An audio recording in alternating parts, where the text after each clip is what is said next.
नमस्कार, बहुत बहुत स्वागत है आपका। आप देख रहे हैं न्यूज़@1। आपके साथ मैं कुणाल गोस्वामी और आज सुबह की से लेकर दोपहर तक की तमाम बड़ी महत्वपूर्ण खबरें क्या कुछ कहती है, उन खबरों के पीछे की इनसाइड स्टोरी क्या है, देश से लेकर विदेश तक क्या कुछ बड़े ऐसे घटनाक्रम है जो लगातार सुर्खियों में शामिल है। एक एक करके हर एक बड़ी खबर पर आपको विस्तार से जानकारी देना शुरू करेंगे, लेकिन शुरुआत सबसे पहले बड़ी खबर के साथ। और सबसे पहले रुक कर रहे पड़ोसी मुल्क पाकिस्तान का, जहां पर इमरान खान की रिहाई ने तूल पकड़ लिया है। पाकिस्तान में प्रदर्शन और उग्र होता हुआ नजर आ रहा है। पाकिस्तानी हिंसा में अब तक 12 लोगों की मौत हुई है, जबकि पीटीआई नेता अब्दुल कादिर खान समेत 12 लोगों की मौत हुई है। अब हिंसा की आग में जिस तरह से पूरा पाकिस्तान झुलसता नजर आया, उसके बाद अब इमरान खान समर्थकों ने अपना आंदोलन वापस ले लिया है। तो इस वक्त की बड़ी खबर और बड़ी अपडेट, जहां पर पाकिस्तान में इमरान खान की रिहाई के मामले को लेकर जो स्थिति बनती नजर आई, उसने अब तूल पकड़ता नजर आया। उसके बाद जो स्थिति बनी, जिस तरह से प्रदर्शन उग्र हुआ, कार्रवाई हुई, उसके बाद अब इमरान खान व उनकी पार्टी पीटीआई की तरफ से जो पूरा प्रोटेस्ट था उसे वापस ले लिया गया है। तो जगह जगह आप देखिए पाकिस्तान के किस तरह से इलाकों में अलग अलग तस्वीर बनती नजर आई। आगजनी हुई, लोगों की मौत हुई, क्योंकि जिस तरह से पूरा प्रोटेस्ट हिंसक होता हुआ नजर आया, उसके बाद स्थिति को कंट्रोल करना पाकिस्तान की सरकार के लिए भी आसान नहीं था। और जो स्थिति बनी उसके बाद अब यह कहा जा रहा है हर चीज को कंट्रोल करने के लिए अब पाकिस्तान की जो पीटीआई पार्टी है, उसके जो चीफ है इमरान खान, उनकी तरफ से इस पूरे प्रोटेस्ट को रिकॉल कर लिया गया है, यानी कि वापस ले लिया गया है। तो इस वक्त की बड़ी खबर सीधे पाकिस्तान से जुड़ी हुई, जहां पर पाकिस्तान में भड़की हिंसा लगातार इस वक्त सुर्खियों में है। इमरान खान की रिहाई को लेकर लगातार पूरा प्रोटेस्ट होता हुआ नजर आया। किस तरह से पूरा पाकिस्तान हिंसा की आग में भी झुलसा। अब तक 12 के आसपास लोगों की मौत की बात सामने आई इस पूरे प्रोटेस्ट में, जबकि गोली लगने से पीटीआई नेता अब्दुल कादिर खान की भी मौत हुई, जिसके बाद यह पूरा प्रोटेस्ट और ज्यादा भड़क गया। अब पाक सेना ने इमरान खान के समर्थकों से पूरा डी चौक भी खाली कराया, वहां पर सुरक्षा बलों की तैनाती भी कर दी गई, जबकि इमरान की रिहाई की मांग पर पीटीआई समर्थक अड़ते हुए नजर आए। बड़ी खबर, जहां पर बुशरा बीबी की तरफ से यह बयान भी सामने आया था कि जब तक खान नहीं मिलेंगे हम नहीं हटेंगे। लेकिन लगातार जिस तरह से पाकिस्तान के कई इलाकों में हालात इस तरह से खराब हुए, उसके बाद खुद पीटीआई की तरफ से पूरा प्रोटेस्ट रिकॉल ले लिया गया।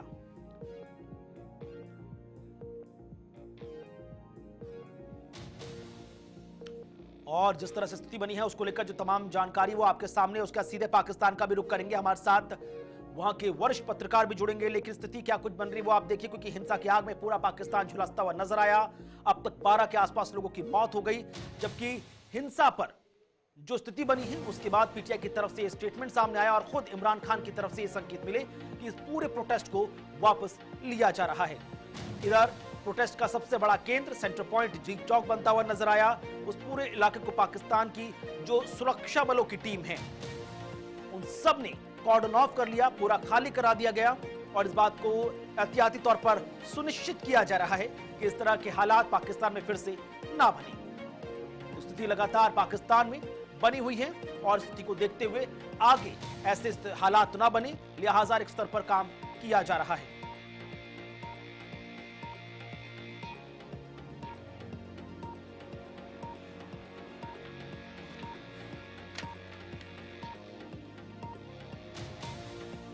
पाकिस्तानी हिंसा में अब तक 12 लोगों की मौत हुई है और हिंसा में जिस तरह के हालात बने उसको देखते हुए कई इलाकों में धारा 144 या पूरे इलाके को छावनी में तब्दील कर दिया गया है।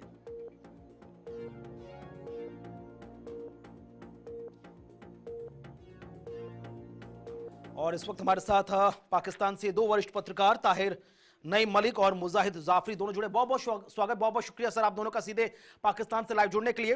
ताहिर साहब, सबसे पहले आप ही का रुख करूंगा, क्योंकि लगातार पाकिस्तान में जो स्थिति बनी हुई है, पीटीआई के तमाम जो सपोर्टर्स द्वारा प्रोटेस्ट किया गया है, इंडिया में बहुत ज्यादा क्यूरियोसिटी के साथ इस बड़ी पॉलिटिकल इवेंट को देखा जा रहा है। क्या कुछ इसके पीछे की वजहात थी और ताजा स्थिति क्या कुछ नजर है? देखें, ये जो इस वक्त पाकिस्तान में हुआ है, ये एक तसलसल है इस चीज का कि हमारे यहाँ पोलराइजेशन है और जो कॉन्स्टिट्यूशन के तहत चीजें नहीं चल रही, और उसकी वजह से ये है कि पहले यहाँ आप देख लें कि 2-3 डेकेड से ये मसला है कि प्राइम मिनिस्टर अपनी टर्म पूरे नहीं करते, फिर उन्हें डिस्क्वालीफाई किया जाता है, फिर वो स्ट्रीट्स पे होते हैं। लेकिन इसमें जो बड़ा मसला है वो ये है कि पॉलिटिकल पार्टीज का कंसेंसस नहीं है। एक ना एक फरीक जो है वो गैर मुंतखब लोगों के साथ, इस्टेब्लिशमेंट के साथ मिल जाता है और वो डेमोक्रेटिक फेथ का उस तरह मुजाहरा नहीं करता। तो लिहाजा ये इक्तदार की एक ऐसी म्यूजिकल चेयर है जिसके अंदर जो गवर्नमेंट में होते हैं वो कंफर्ट जोन में चले जाते हैं और जो अपोजिशन में होते हैं वो स्टेटस को चैलेंज करते हैं। लेकिन अनफॉर्चुनेटली ये है कि इस सारी चीज को पॉलिटिकल इंस्टेबिलिटी ने जो जन्म दिया है, उसकी वजह से हमारी इकोनॉमिक वल्नरेबिलिटीज और स्टेट के अंदर जो लोगों की राइट ऑफ मूवमेंट है, डिजिटल राइट्स हैं, और उनके ऊपर बड़ा एक इसकी कॉस्ट हमें बियर करनी पड़ रही है। ठीक है, अब बड़ी बात है मुजाहिद जी, जो तमाम तस्वीरें निकलकर पाकिस्तान से सोशल मीडिया के माध्यम से सामने आ रही हैं, क्या स्थिति को अंडर कंट्रोल कर लिया गया है या इस बात के आगे कंसेंसस नजर आते हैं कि जो सिचुएशन है आने वाले वक्त में थोड़ी और भी बिगड़ सकती है?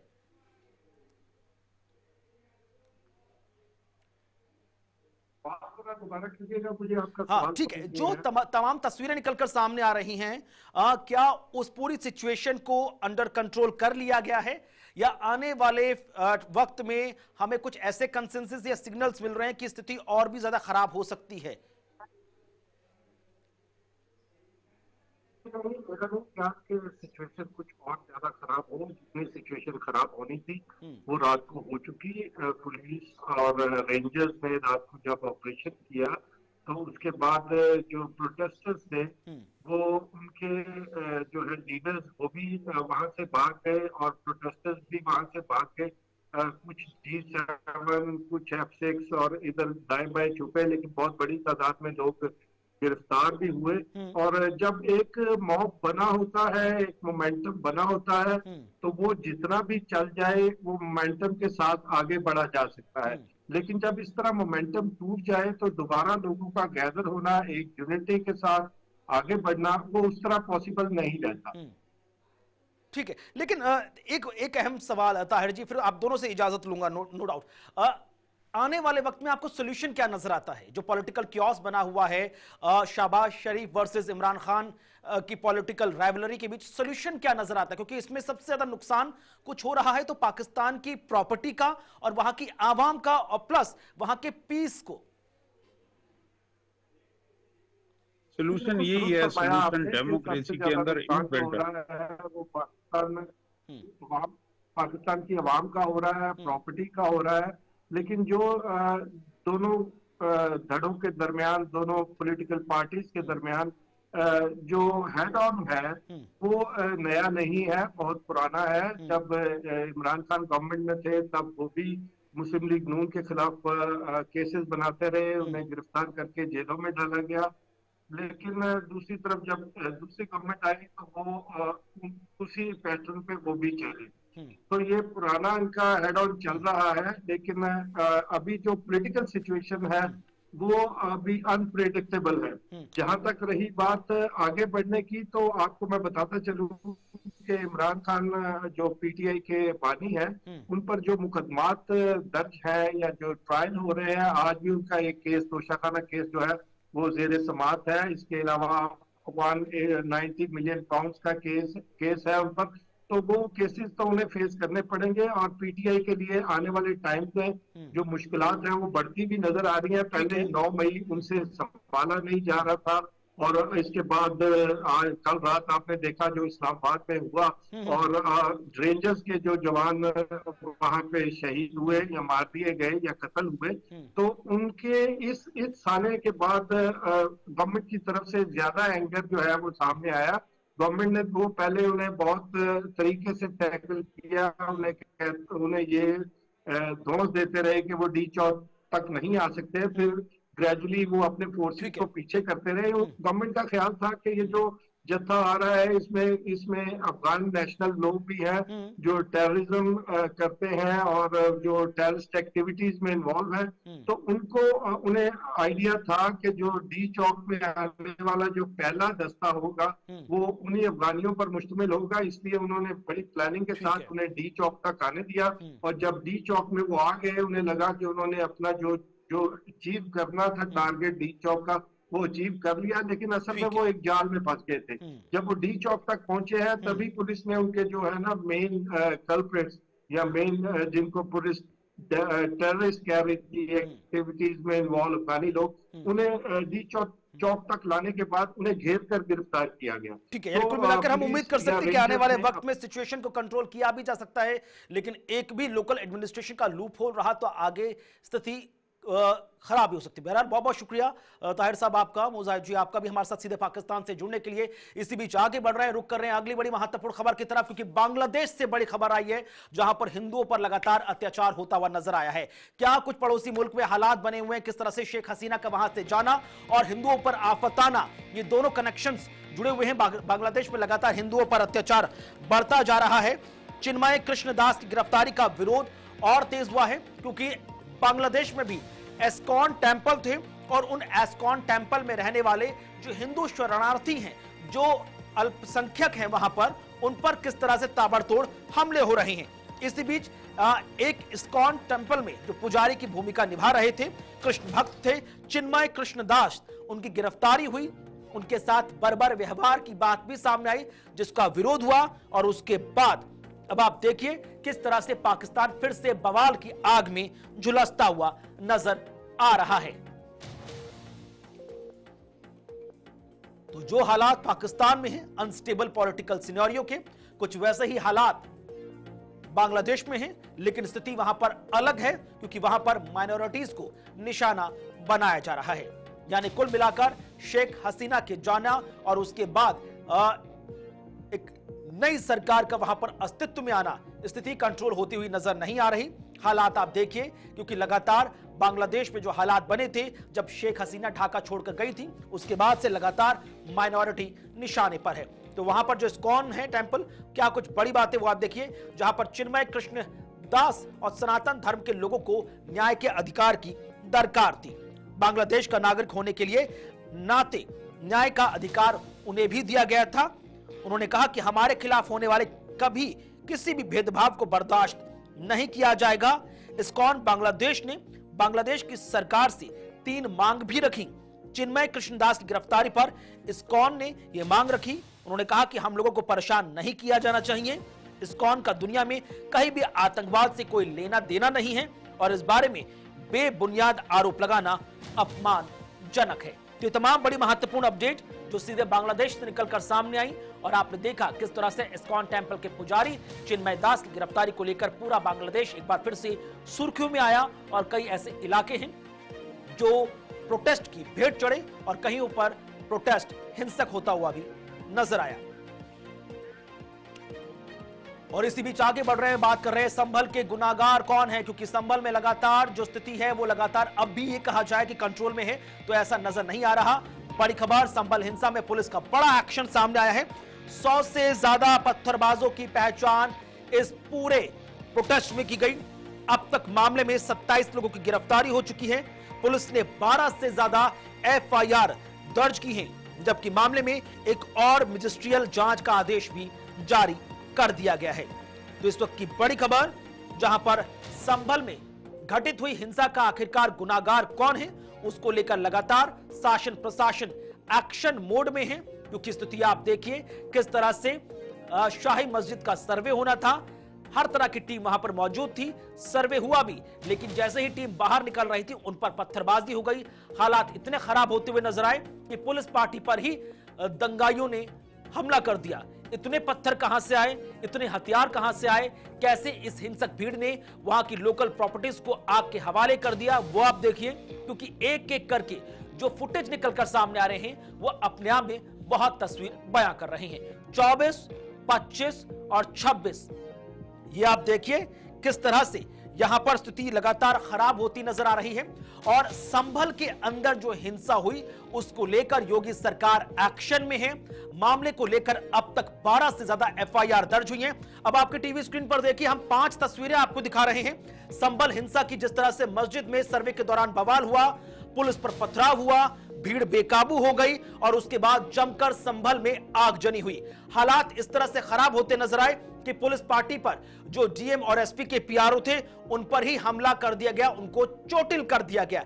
अब इस पूरे मामले में तुर्क वर्सेस पठान का सियासी एंगल भी निकलकर सामने आया है। विपक्ष में मौजूद समाजवादी पार्टी का कहना है कि जानबूझकर शासन प्रशासन और सरकार ने इस हिंसा को बढ़ाया ताकि यूपी में हुए उपचुनाव की आग को ठंडा किया जाए। जबकि यूपी सरकार में मंत्री, उनका कहना है कि भाई बीजेपी शासन प्रशासन से कुछ लेना देना नहीं है। दरअसल यहां पर वर्चस्व की लड़ाई चल रही है समाजवादी पार्टी के सांसद और विधायक के बीच। सांसद हैं जियाउर रहमान बर्क, तुर्क, विधायक है मोहम्मद अंसारी यानी कि पठान। कुल मिलाकर पठान वर्सेस जो तुर्क की लड़ाई है उसकी वजह से संभल को हिंसा की आग में झोंक दिया गया और इल्जाम धर दिया गया सीधे शासन प्रशासन पर। पहचान इस बात की भी हो रही है कि इतनी भारी मात्रा में वहां पर पत्थर कैसे आए, हथियार कैसे पहुंचे, कट्टों का इस्तेमाल किया गया, बिना लाइसेंसी रिवॉल्वर का इस्तेमाल किया गया और जितने लोग उस दौरान प्रोटेस्ट में धर दबोचे गए वो पाक संभल के मूल निवासी हैं ही नहीं। तो तस्वीरें आपके सामने और आप देखिए किस तरह से स्थिति वहां पर। अब कुछ ग्राफिक्स आपके सामने रख रहे हैं कि वहां पर स्थिति क्या कुछ निकलकर सामने आ रही है और पूरी तस्वीर को आपको समझने के लिए इन ग्राफिक्स पर भी नजर डालना पड़ेगा, क्योंकि स्थिति इतनी आसान नहीं है जिनको समझा जाए। क्योंकि कई इलाकों में आप देखिए हिंसा में लोग शामिल हुए हैं, हिंसा से जुड़े बड़े अपडेट्स हैं वो हम आपके सामने पेश कर रहे हैं। कई इलाकों में आप देखिए शाही जामा मस्जिद इलाका हुआ, नखासा इलाका हुआ, यहां से लोग निकलकर सामने आए जिन्होंने जमकर प्रोटेस्ट किया। हिंदू पूरा खेड़ा से लोगों ने सबसे ज्यादा पत्थरबाजी की है। मामले को लेकर अब पुलिस प्रशासन बेहद सख्त होता हुआ नजर आया है। आप देखिए कितनी भारी तादाद में यहां पर लोगों को गिरफ्तार किया गया, कितनों के खिलाफ एफआईआर दर्ज की गई। सैकड़ों जो पत्थरबाजों की पुलिस ने पहचान कर ली है। योगी सरकार का साफ आदेश है जिसकी पहचान हुई है सबके फोटो खींचे जाएं, सबके पोस्टर बनाए जाएं और उनको चिपका दिया जाए ताकि जल्द से जल्द जितने पत्थरबाज थे जिन्होंने वहां पर पुलिस की कानून व्यवस्था को चैलेंज किया उन सबको सलाखों के अंदर डाला जाए। साथ ही साथ 2 महिलाओं समेत 27 लोगों को गिरफ्तार किया गया है जिनको कहा गया जिन पर सीधा आरोप लगा कि वो हिंसा को बढ़ाने के लिए, हिंसा की साजिश रचने के लिए मुख्य गुनाहगार थे। अब गिरफ्तार लोगों में से 14 में से 72 साल तक के आरोपी शामिल है। यानी देखिए माइनॉरिटी जो माइनर है उससे लेकर जो वृद्ध है वो तक इस पत्थरबाजी में शामिल रहा।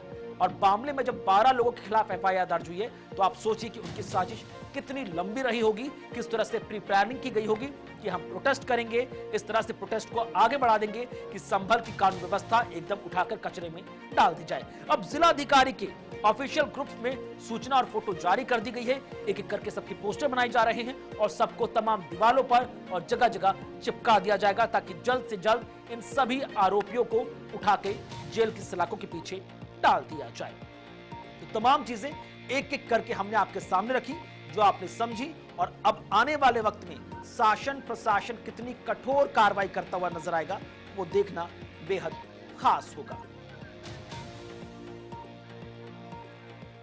और इस वक्त सीधे रुक कर रहे हैं हमारे साथ विजेंद्र जुड़ रहे हैं ताजा जानकारी के साथ।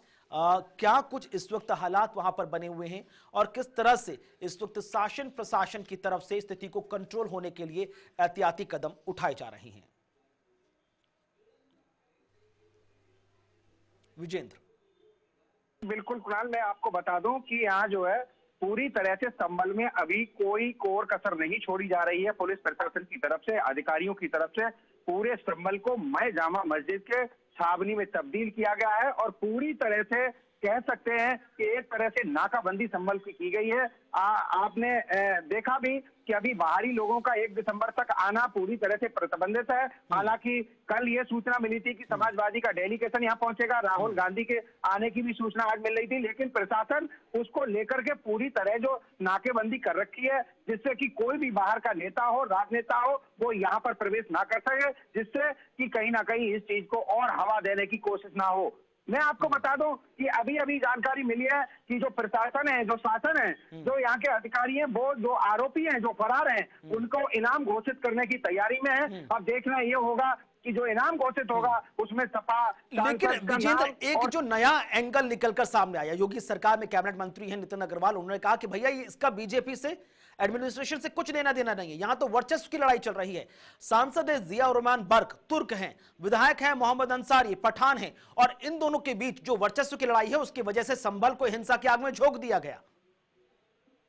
जी बिल्कुल, मैं आपको बता दूं ऐसा, लेकिन यहाँ पर इस तरह की कोई बयान नहीं आया है, ना ही किसी ने ये बताया है जो ग्राउंड जीरो से कि ये पठान और तुर्क की लड़ाई थी। क्योंकि मैं आपको बता दूं सपा सांसद के जो शफीकुर रहमान बर्क थे और जो यहाँ के विधायक नवाब इकबाल महमूद, उनके संबंध जरूर राजनीतिक स्तर से बढ़िया नहीं रहे, लेकिन नवाब इकबाल के जो बेटे हैं सोहेल खान और जियाउर रहमान बर्क के संबंध यहाँ पर बेहतरीन है, एक साथ हैं, और दोनों जिस दिन सर्वे हुआ था 19 नवंबर को, दोनों भी एक साथ देखे गए थे। जी चलिए, बहुत बहुत शुक्रिया संभल से सीधे ग्राउंड जीरो से रिपोर्ट साझा करने के लिए, तमाम दर्शकों तक पहुंचाने के लिए। इसी बीच आगे बढ़ रहे, रुक कर रहे अगली बड़ी महत्वपूर्ण खबर की तरफ, क्योंकि संसद का सत्र तो है शीतकालीन, लेकिन वहां पर सब कुछ शीत नहीं चल रहा। स्वभाव से बेहद तल्ख बयान निकलकर सामने आ रहे हैं, तस्वीरें निकलकर सामने आ रही हैं, जहां पर संसद के शीतकालीन सत्र का दूसरा दिन भी हंगामे की भेंट चढ़ता हुआ नजर आया।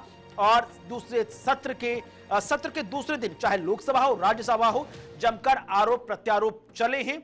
लोकसभा में अडानी मुद्दा, संभल हिंसा का मुद्दा जमकर गूंजा। राहुल गांधी ये कहते हुए नजर आए कि भाई इस पूरे मामले को लेकर वो चाहते हैं कि अडानी को गिरफ्तार किया जाए।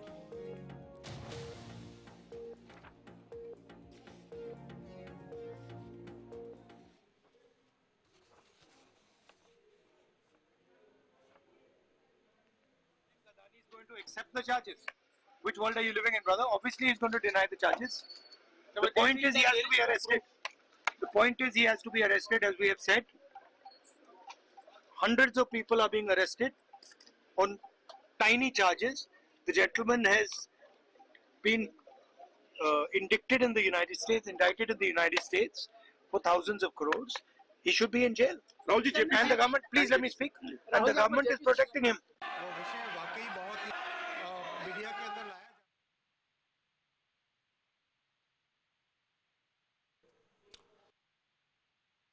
संभल हिंसा हो, लगातार देखिए संसद का शीतकालीन सत्र शुरुआती 2 दिनों में किस तरह से हंगामे की भेंट चढ़ता नजर आया। 18वीं लोकसभा का ये तीसरा सत्र है। 25 नवंबर से 20 दिसंबर तक ये सत्र पूरा संचालित होगा। सत्र में कुल 19 बैठकें हैं, 16 विधेयक पेश करने हैं, और मानसून सत्र में 12 बिल लाए गए थे, सिर्फ 4 ही पास हो चुके।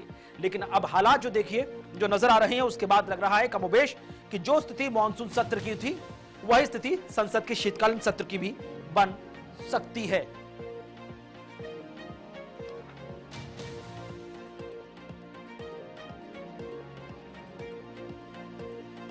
संसद का शीतकालीन सत्र हंगामे की भेंट चढ़ता हुआ नजर आ रहा है और कमोबेश यही हालात हैं।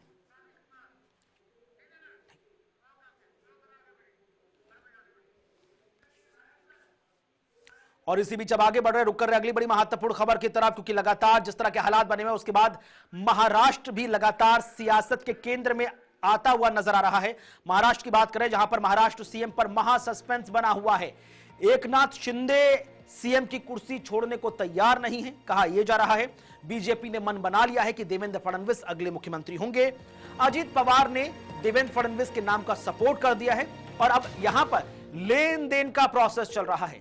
तो महाराष्ट्र से दिल्ली तक महाराष्ट्र का सीएम कौन होगा, इस पर लगातार मान मुनव्वल चल रहा है, बैठकें चल रही हैं और बैठकों के बीच इस बात के संकेत आए हैं कि एकनाथ शिंदे सीएम कुर्सी छोड़ने के लिए तैयार नहीं और अगर कुर्सी छोड़ रहे हैं तो वो बाहर से सपोर्ट करना चाहते हैं।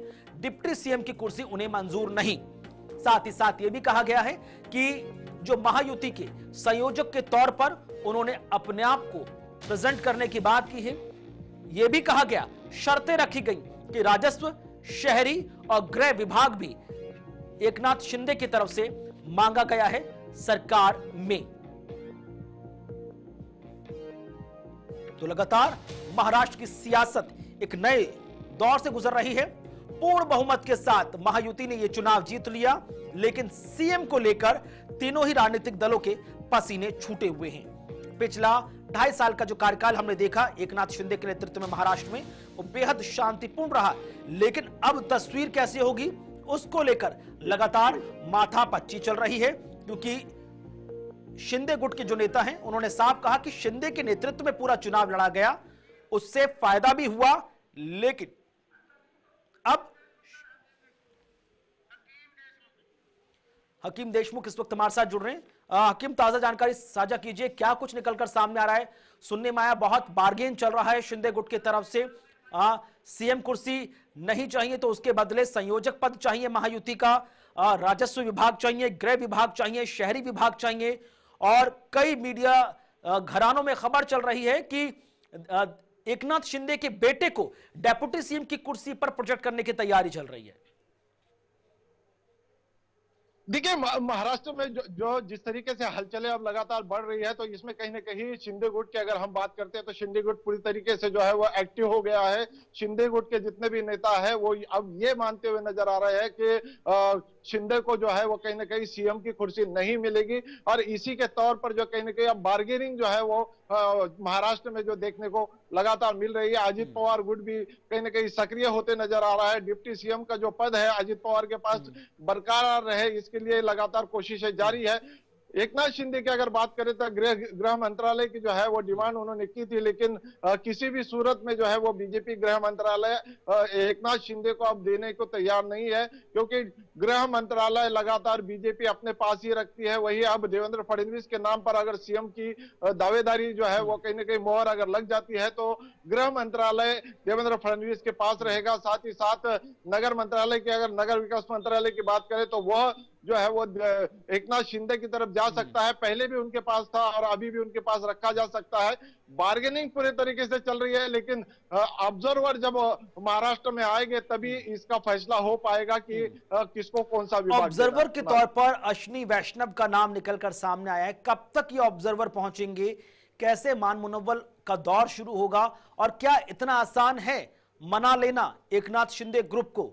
क्योंकि कहा यह भी गया कि उनकी तरफ से कि अगर वो सीएम नहीं बने तो उन्हें डिप्टी सीएम पद मंजूर नहीं है, वो बाहर से सपोर्ट दे देंगे।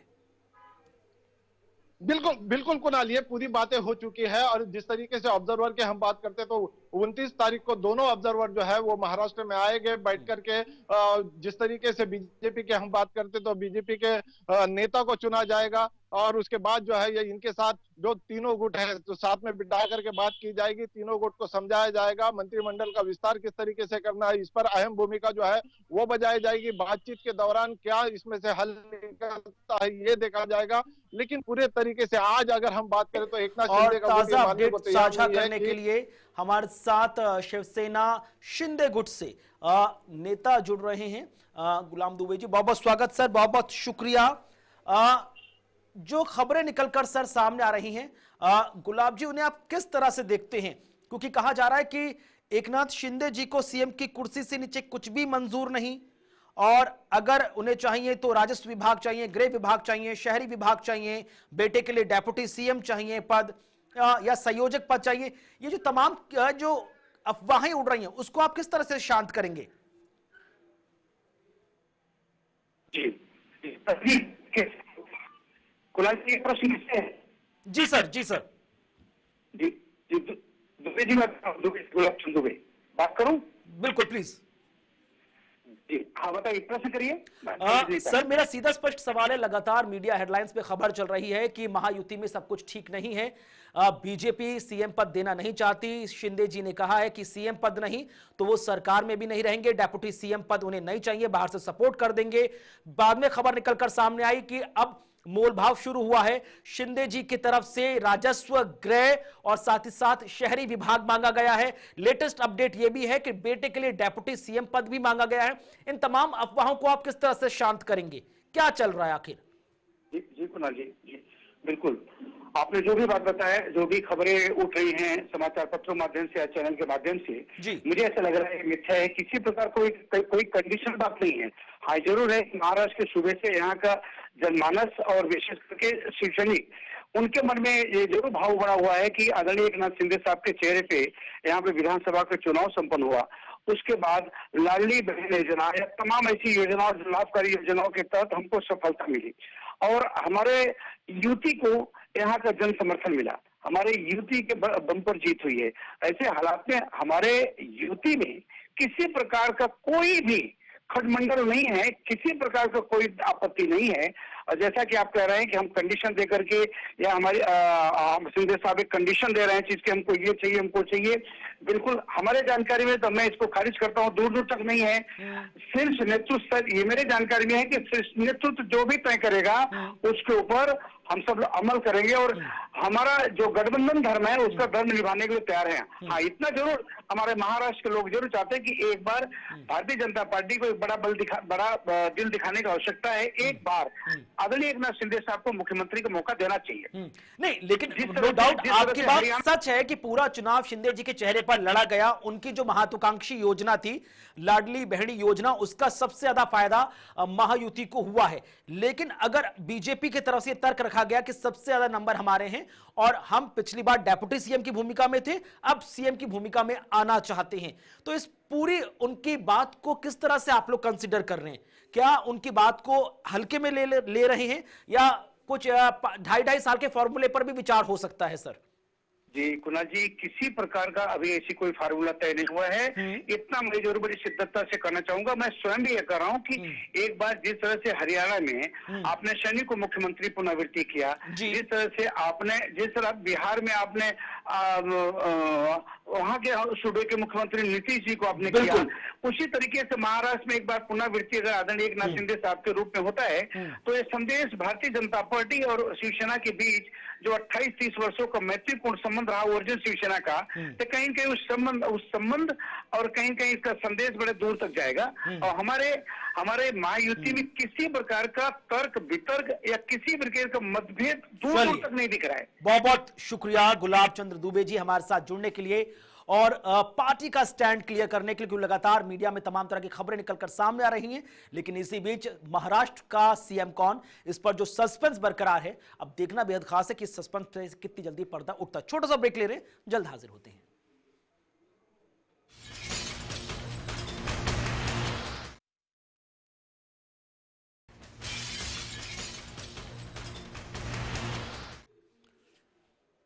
स्वागत है आपका। ब्रेक के बाद आगे बढ़ रहे हैं तो बात करें किसानों के दिल्ली कूच की, क्योंकि किसान लगातार पैदल ही दिल्ली कूच करते नजर आ रहे हैं।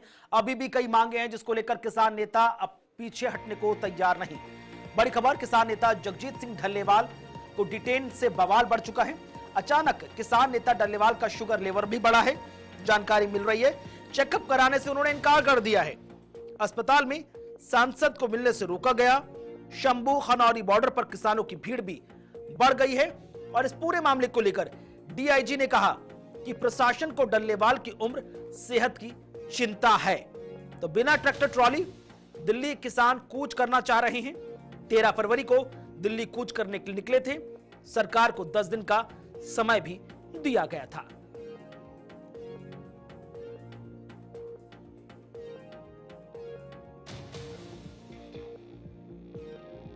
तो बड़ी खबर सीधे किसान आंदोलन से जुड़ी हुई, जहां पर शंभू और खनौरी बॉर्डर पर किसानों के जमावड़े को देखते हुए प्रशासन एक बार फिर से अलर्ट होता हुआ नजर आ रहा है। सभी साथियों को नमस्कार। आप सबको पता है डल्लेवाल साहब आमरण अनशन करने जा रहे थे, लेकिन उससे पहले ही उनको रात को डिटेन कर लिया गया है सरकार द्वारा, पंजाब पुलिस द्वारा। लेकिन अभी तक ये नहीं बताया गया है उनको रखा कहाँ पे गया है। तो मैं आप सभी से अनुरोध करता हूँ, सभी देशवासियों से, नौजवान साथियों से, किसान भाइयों से, कि ज़्यादा से ज़्यादा संख्या में बॉर्डरों पे पहुंचे। मैं भी पहुंच रहा हूं, आप भी पहुंचे। जो ये आज डेमोक्रेसी की जो हत्या की जा रही है, ये बिल्कुल ही निंदनीय है, ये सहन नहीं होगा। किसान हमारे देश की रीढ़ की हड्डी है। एक साइड तो सुप्रीम कोर्ट हमारे बोल रहे हैं कि भाई किसानों को उनकी जायज़ मांग है, उनको उनका अधिकार मिलना चाहिए। दूसरी तरफ किसानों को ऊपर लाठीचार्ज, अत्याचार, उनको डिटेन किया जा रहा है, तो ये सहन नहीं होगा। आप सभी से अनुरोध है कि आप ज़्यादा से ज़्यादा संख्या में बॉर्डर पर पहुँचे और सरकार से विनती है कि जल्दी से जल्दी उनको रिहा किया जाए। धन्यवाद। तो ये है पूर्व रेसलर और कांग्रेस नेता बजरंग पूनिया, जो किसान मुद्दे पर अपनी बात रखते नजर आए। लेकिन अब ओलंपिक मेडलिस्ट बजरंग पूनिया पर कड़ी कार्रवाई की बात सामने आ रही है। तो नाडा ने पहलवान बजरंग पूनिया पर बड़ी कार्रवाई की है। पहलवान बजरंग पूनिया 4 साल के लिए निलंबित कर दिए गए हैं।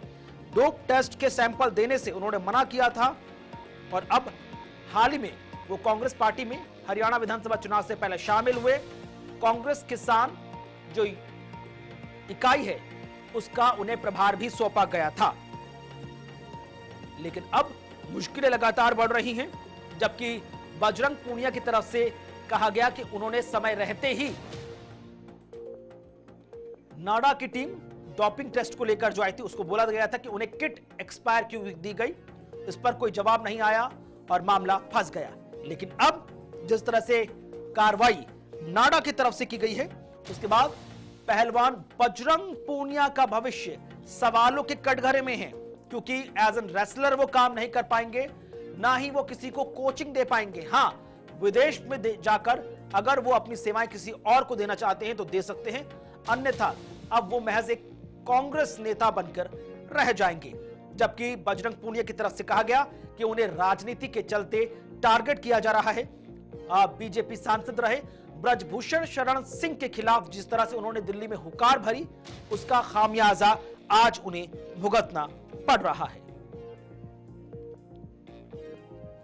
तो बड़ी खबर, जहां पर ओलंपिक मेडलिस्ट बजरंग पूनिया पर बड़ी कार्रवाई, जहां पर नाडा की तरफ से बजरंग पूनिया को अगले 4 साल के लिए सस्पेंड कर दिया गया, निलंबित कर दिया गया, क्योंकि उन्होंने डोप टेस्ट को लेकर अपना सैंपल नहीं भेजा था। जबकि बजरंग पूनिया की तरफ से भी अलग से तर्क दिए गए हैं कि जिस किट से उनसे सैंपल मांगा जा रहा था वो एक्सपायर हो गई थी। तो हाल ही में कांग्रेस के नेता बने बजरंग पूनिया अब पूरी तरह से जो रिंग है, रेसलर रिंग, उससे वो दूर होते हुए जा रहे हैं।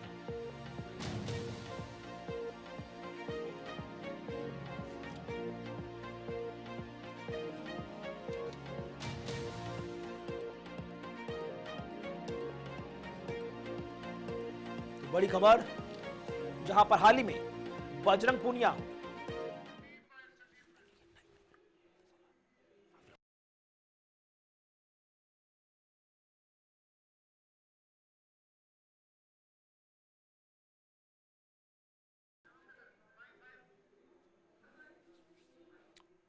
चलिए आगे बढ़ रहे हैं, बात कर रहे हैं अगली बड़ी महत्वपूर्ण खबर की तरफ। अगली बड़ी महत्वपूर्ण खबर यूपी से आई, जहां पर डॉक्टरों की दर्दनाक मौत हुई है। पीजी लेवल की डॉक्टर्स थे, शादी समारोह से लौट रहे थे, एक कार में सवार थे, लेकिन कार का बैलेंस बिगड़ा, डिवाइडर से टकराई और देखते ही देखते 5 डॉक्टरों की मौत हो गई। एक की हालत नाजुक बताई जा रही है। तो 100 की स्पीड में कार डिवाइडर से टकराई और उसके बाद इन डॉक्टर्स की मौत हुई। तो कन्नौज में सड़क हादसे में सैफई मेडिकल कॉलेज में 5 डॉक्टरों की मौत की बात सामने आई है। हादसा लखनऊ आगरा एक्सप्रेसवे पर तिरवा में पेश आया और रात 3 बजे तड़के का यह पूरा है।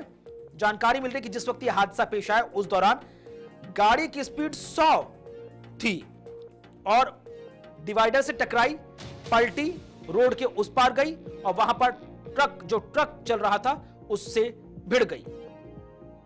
इस दौरान इस पूरी गाड़ी में 6 लोग कुल सवार थे, जिनमें 5 डॉक्टरों की मौत हो गई, जबकि एक की हालत गंभीर बताई जा रही है।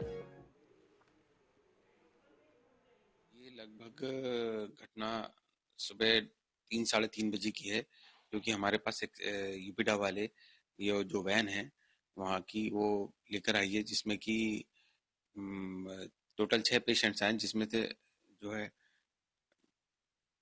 ब्रॉड डेड थे, 5 ब्रॉड डेड हैं, एक काफी क्रिटिकली इंजर्ड है, सीवियर हेड इंजरी है, उसको हम मैनेज कर रहे हैं। और टोटल 6 लोग थे, और ये जो कि जैसा कि बताया गया है कि कोई इनोवा कार थी, वो ट्रक में घुस गई। हाँ, ये पता चल रहा है कि वहाँ ये सैफई यूनिवर्सिटी में ये सब लोग पीजी कर रहे हैं, ये पीजी स्टूडेंट्स हैं। और इसी के साथ News@1 में बस इतना ही। वक्त छोटे से ब्रेक का, ब्रेक के बाद खबरों का सिलसिला आगे जारी रहेगा।